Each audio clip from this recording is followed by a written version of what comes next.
अस्सलाम वालेकुम friends, everyday science YouTube channel की एक नई वीडियो में मैं आप लोगों को खुशामदीद कहता हूं। दोस्तों, अगर हम किसी भी सर्जन से बात करें तो हमें पता चलता है कि उन्होंने अपने तजर्बात का आगाज़ मेंढक की बॉडी से किया था। यहाँ पर आप लोगों के जहन में ये सवाल आ सकता है कि हम मेंढक के अलावा किसी और जानवर की बॉडी का इस्तेमाल क्यों नहीं करते हैं।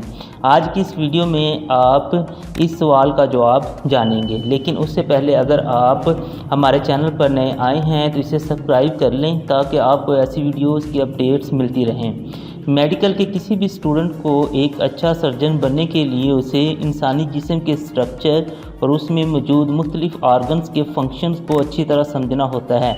शुरुआत में उन्हें कोई भी इंसानी जिस्म पर तजर्बात करने की इजाज़त नहीं देगा, इसलिए इन सर्जन्स को किसी ऐसे जानवर की बॉडी पर तजर्बात करना होते हैं जो इंसानी जिस्म से बहुत ज़्यादा मुशाबहत रखते हों। अगर हम एक मेंढक और इंसानी जिस्म के आर्गन सिस्टम का जायज़ा लेते हैं तो हमें पता चलता है कि उनमें बहुत सारी मुशाबहत पाई जाती है।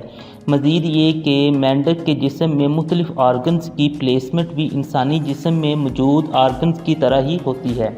इससे मेडिकल के स्टूडेंट्स बआसानी अंदाज़ा लगा सकते हैं कि हमारे जिस्म के मुख्तलिफ अज़ा कैसे काम करते हैं।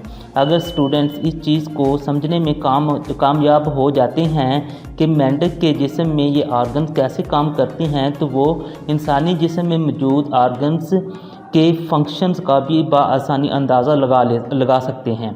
मेंढक की बॉडी को तजर्बात के लिए इस्तेमाल करने के एक और फ़ायदा ये होता है कि ये आसानी से मैसर होती है और साइज़ में छोटा होने की वजह से स्टूडेंट्स और टीचर्स इसे आसानी से मैनेज कर सकते हैं। आई होप आपको ये वीडियो अच्छी लगी होगी। वीडियो अच्छी लगे तो इसे लाइक और शेयर करना ना भूलें।